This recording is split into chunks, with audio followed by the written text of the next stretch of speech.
할렐루야. 네, 오늘 이 아침에 나오신 여러분들 환영하고 축복합니다. 오늘도 우리 예수님과 동행하는 복된 하루가 되시기를 바랍니다.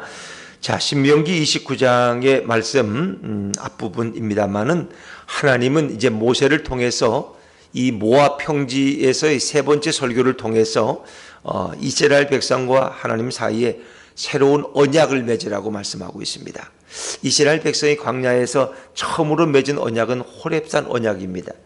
모세가 시내산에 올라가 40일 동안 금식하면서 십계명판과 율법의 말씀을 받아가지고 내려옵니다. 물론 첫 번째 말씀 판은 결국 깨트려지게 되죠. 왜? 그들이 우상을 숭배하고 있었기 때문에. 모세가 보이지 않고 하나님의 음성이 없다고 해서 그들이 불안해해서 어떻게 아론과 함께 우리를 인도할 신을 만들자 그러면서 그들이 금 폐물을 뽑아가지고 금송아지를 만들어 놓고 거기서 절하고 춤을 추며 타락하고 있었다는 거죠. 그걸 보는 순간 모세가 정말 감정이 격해서 그 돌판을 깨트려서 깨버리고 말죠. 그리고 두 번째 돌판을 다시 받게 되죠. 십계명을 다시 받게 됩니다. 이제 그러는 건 아주 오래전의 얘기입니다. 8, 9년 전의 얘기죠. 40년 전의 얘기입니다.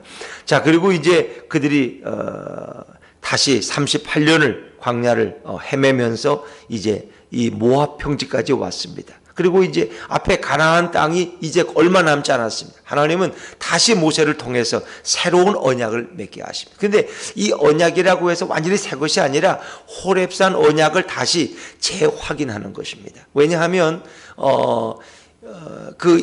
이미 9세대는 이미 38년 동안 다 광야에서 죽어버렸어요. 그들은 하나님의 징계로 심판으로 다 죽어버리고 이제 어린아이들 20세 이하의 젊은이들이 성장해서 이제 그들이 성인이 된 것입니다. 그들은 사실은 어릴 때 1살, 2살 된 어린애 때 이런 호렙산 언약을 선포해도 잘 듣지를 못해요. 그들은 어리기 때문에 몰라요. 그래서 그들에게 다시 하나님께서 이 모압 땅에서 새로운 언약을 세워요. 이 모압의 광야에서 얻은 새로운 언약이죠. 그래서 이 내용은 되게 호렙산에서 맺은 그 십계명과 율법의 말씀을 다시 한번 그들에게 들려주는 것입니다. 그리고 다시 언약을 맺는 것입니다. 언약이라는 것은 하나님과 인간 사이의 맹세고 약속입니다. 아주 간단합니다. 우리가 신명기 28장에 축복의 장, 저주의 장을 받죠. 너희가 여호와의 말씀을 잘 듣고 행하면 너희에게 복이 미치는데 들에서도 복을 받고 성읍에서도 복을 받고 어디서든 너희 가는 것보다 복이 임할 것이다. 대적을 쳐도 그 대적이 한 길로 왔다가 7길로 도망할 것이다.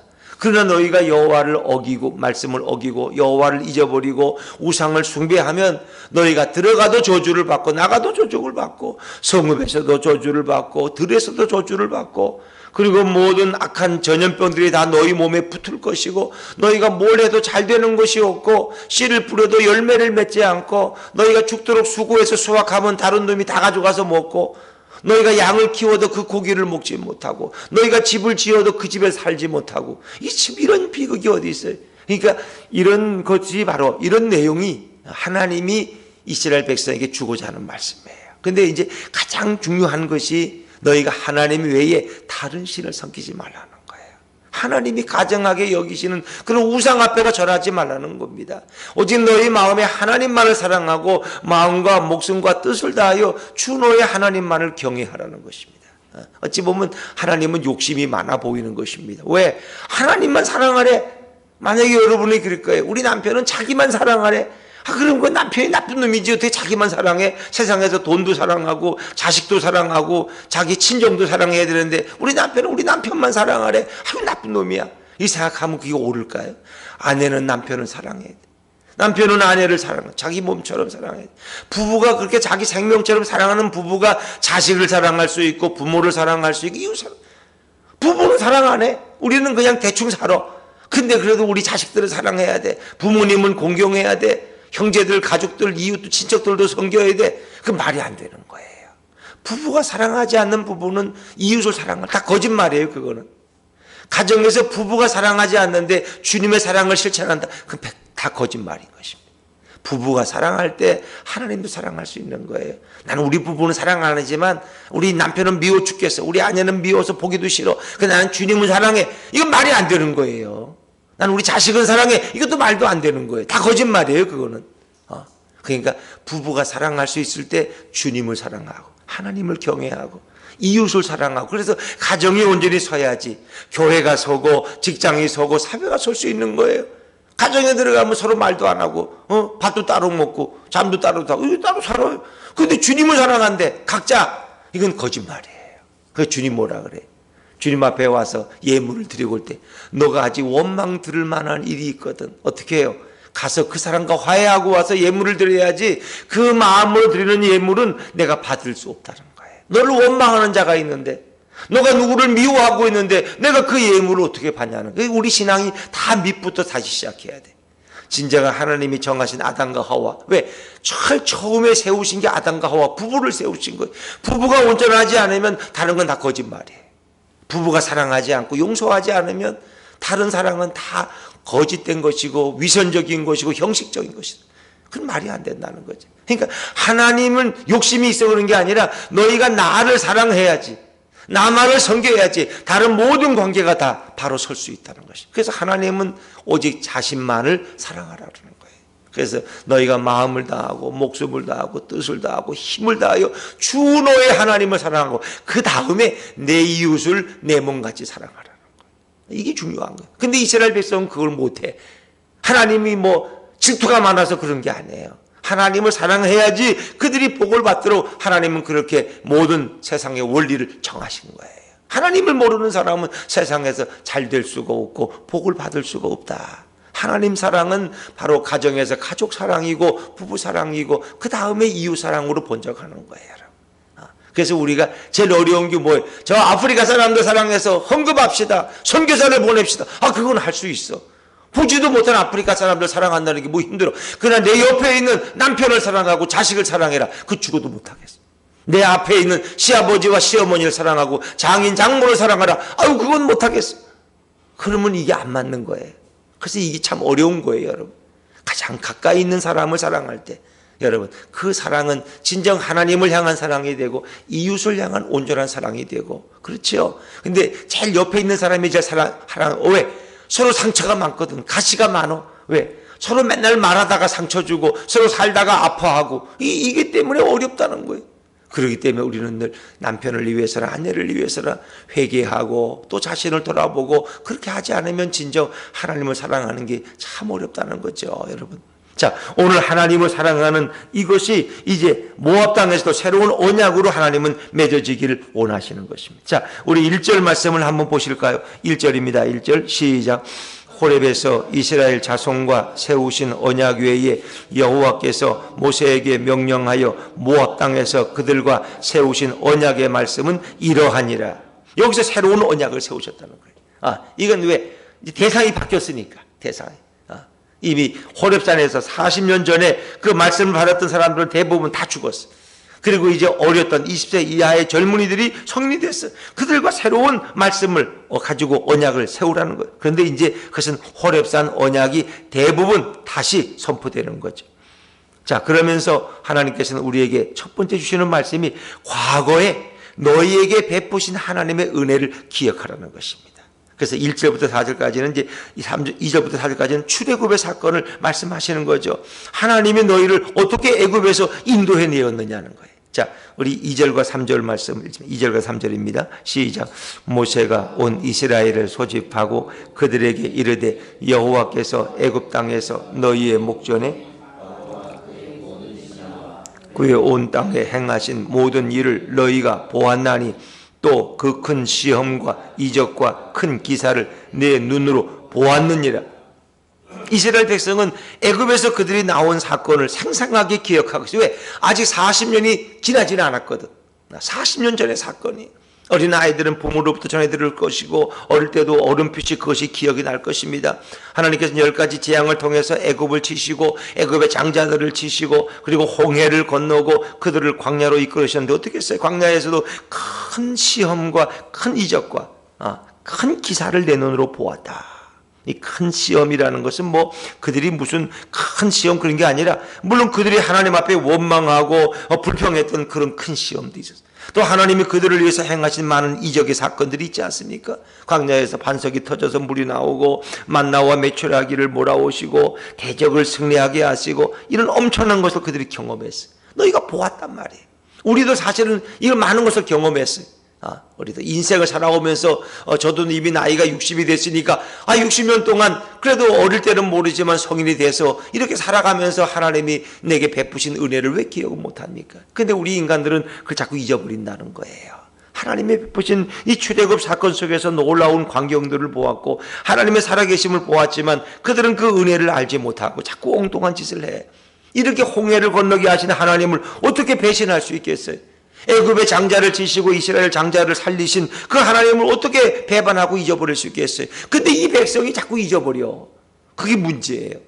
그리고 하나님 외에 다른 신을 섬기려고 그래. 목상을 섬기고 바알 신을 섬기고 아세란 신을 섬기고 가나안의 그 미개한 신을 섬기려고 이들이 이 마음에 이런 게 있을 거 하나님이 걱정하셔서 말씀하시는 거예요. 자, 그런데 이제 그들이 이 광야 40년을 거쳐오면서 하나님이 판단하시기에는 뭐예요? 자, 우리 4절입니다. 4절 말씀 읽어보죠. 4절입니다. 시작. 그러나 깨닫는 마음과 보는 눈과 듣는 귀는 오늘까지 여호와께서 너희에게 주지 아니하셨느니라. 그러니까 이 백성이 진실로 하나님을 깨닫지 못했어요. 하나님의 역사를 바로 보지 못했어요. 바로 듣지를 못해요. 그러니까 봐도 금방 잊어버리고 뭐 엉뚱한 말이나 하고 뭐 그거 하나님이 하신 거야? 우연이 된 거지. 어디서 메추라기가 바람이 불어서 몰려온 거지 뭐 하나님이 주신 거야? 이거 엉뚱한 소리 한단 말이에요. 우리도 그럴 수 있어요. 지금까지 살아온 게 하나님의 은혜인데 그걸 몰라? 그냥 자가 잘나서 잘 산 것 같고 남편 잘 만나서 돈 잘 벌어 우리가 잘 산 것 같고 자식들 덕에 그냥 굶지 않고 잘 산 것 같고 하나님의 은혜를 모른단 말이에요. 이게 참 안타까운 거죠. 그래서 뭐예요? 결국 하나님께서 너희에게 이런 깨닫는 마음, 보는 눈, 듣는 귀는 주지 아니하셨느니라. 이게 뭐예요? 이들이 깨닫지도 못하고 보지도 못하고 듣지도 못하니까 너희에게 아직 온전히 주시지를 못했다. 왜? 너희가 깨닫지를 못하니까. 이게 참 안타까운 거죠. 하나님께서는 왜 이스라엘 백성이 깨닫지 않기를 원하시겠어요? 왜 보지 못하는 소경을 만들어 놓으셨고 왜 듣지 못하게 만드셨겠어요? 하나님께서 그 많은 환경을 통해서 은혜를 주셨지만 그들은 아직도 마음에 깊이 깨닫지를 못한 거예요. 깨닫지를 못한 하나님의 은혜를 알지 못해. 그래서 하나님께서는 그것이 안타깝고 다시 제 언약을 통해서 그들이 깨닫기를 원하는 거예요.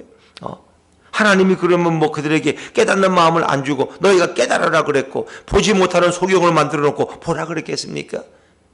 하나님은 그들에게 많은 은혜를 주셨지만 그들이 아직도 완전히 변화되지 못하는 그런 안타까운 상황에서 하나님은 언약 맺기를 원하시는 것입니다. 물론 하나님은 뭐 인위적으로 그들의 마음을 강압적으로 바꾸실 수는 있어요. 그러나 하나님은 그렇게 하지 않으셔요. 하나님이 인간이 강팍하고 완악하면요 그냥 버려두셔요.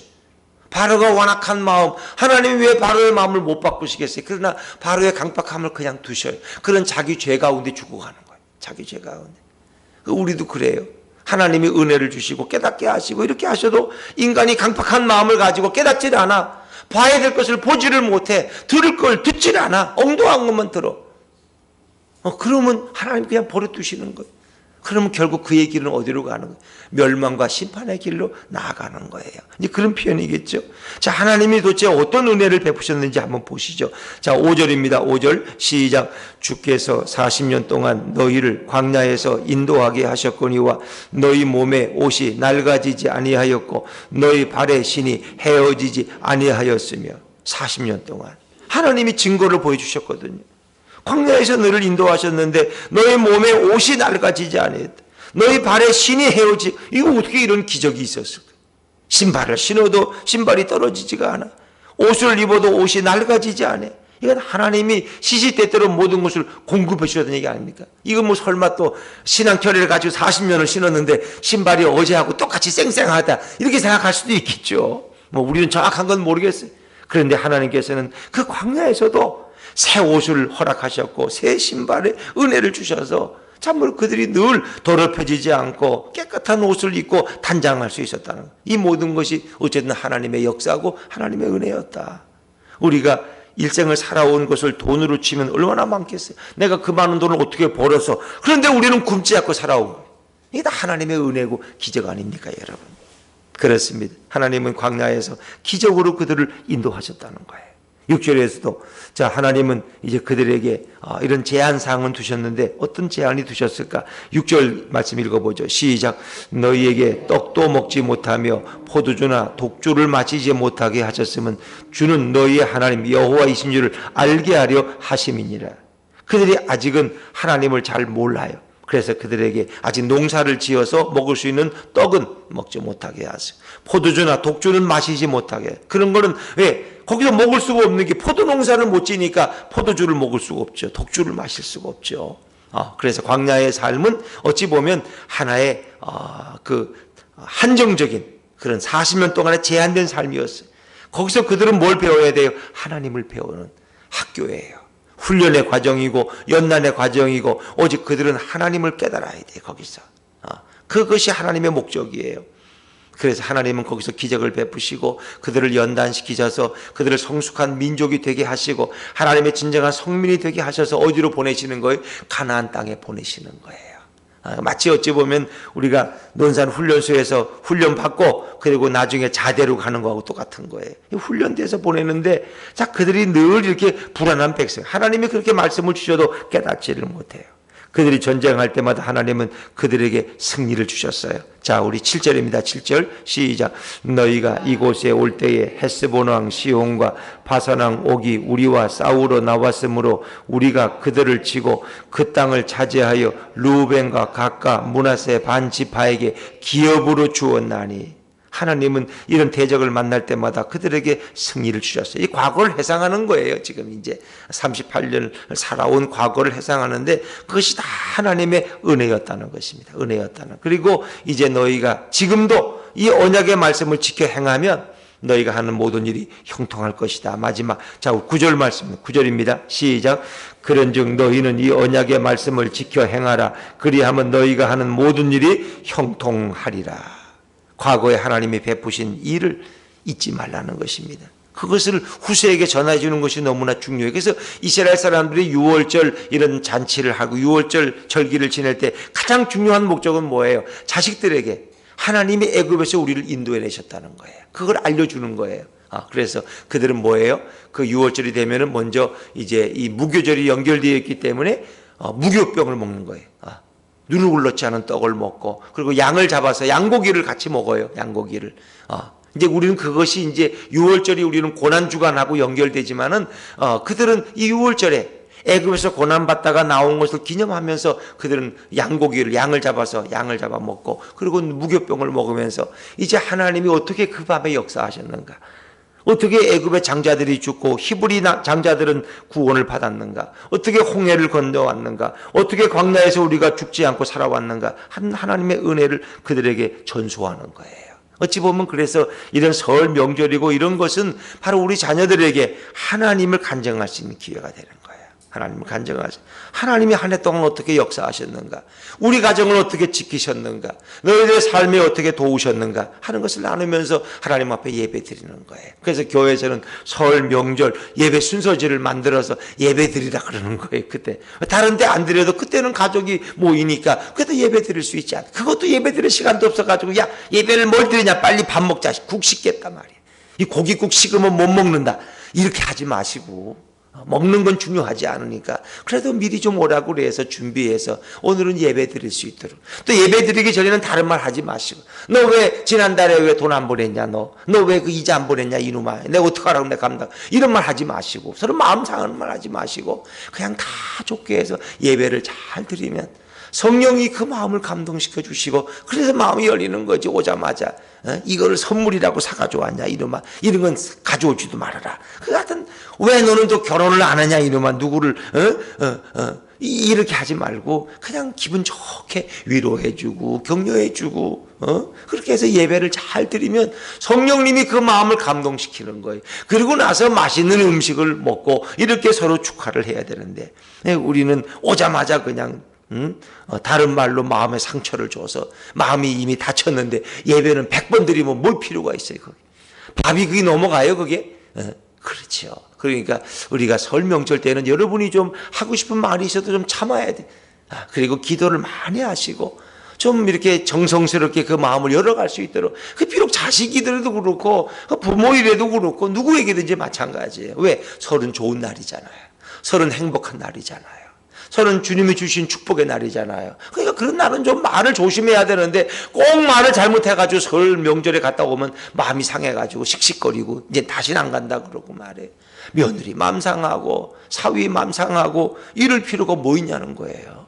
그날은 주님이 주신 행복한 날 아닙니까? 유대인들은 그렇게 해서 하나님을 그 자식들에게 증거하는 날이에요. 우리는 한 해 동안 또 이스라엘 백성으로 보면은 38년 40년 동안 하나님 주신 그 언약을 잊지 말자. 기적의 사건을 잊지 말자. 또 하나님의 인도하심을 우리가 잊지 말자. 먹을 거 입을 거 걱정하지 않도록 하나님이 먹이지 않았느냐. 앞으로의 삶도 하나님이 책임질 거야. 우리 예수님이 얼마나 좋으신 분인데 걱정하지 말아라. 우리가 재산이 없고 집이 없어도 예수님만 마음에 모시면 우리의 인생은 주님이 인도하실 거야. 나는 너희에게 재산은 물려줄 게 없지만은 나는 예수님을 너희에게 꼭 물려주고 싶어. 너희가 신앙을 가져야 돼. 하나님을 잊어버리면 모든 걸 다 잊어버리는 거야. 예수님을 잃어버리면 너희에겐 행복이 없는 거야. 너희가 예수님을 바로 알아야 돼. 그 손을 꼭 잡고 이렇게 손자들이 와도 그렇고 너는 예수님을 꼭 기억을 해야 돼. 그래야 너의 인생이 복을 받을 수 있단다. 이렇게 진심으로 전할 때 그 세뱃돈을 안 줘도 그 손자가 할아버지의 그 정성스러운 마음을 모르겠습니까? 정말 눈물을 흘리면서 할머니가 그래 손자에게 당부하는데 어디 손자가 그 다음 주부터 교회 학교 안 가고 뺑뺑이 치겠습니까? 그렇거든요. 정말 진실의 마음으로 그 마음을 감동시킬 수 있다면 성령님이 도와주시지 않겠습니까? 그래서 정말 예수님의 주인 되신 그런 설 명절을 만들어 가도록 지금부터 마음으로 준비하시고 서로의 마음에 불편한 것들을 화해하시고 서로를 다 끌어안을 수 있는, 그래야지 거기에 성령의 감동이 있고 예수님의 역사가 임할 수 있는 거예요. 이번 설 명절을 기도로 준비하는 저와 여러분 되시기를 주 이름으로 축원합니다. 기도하겠습니다.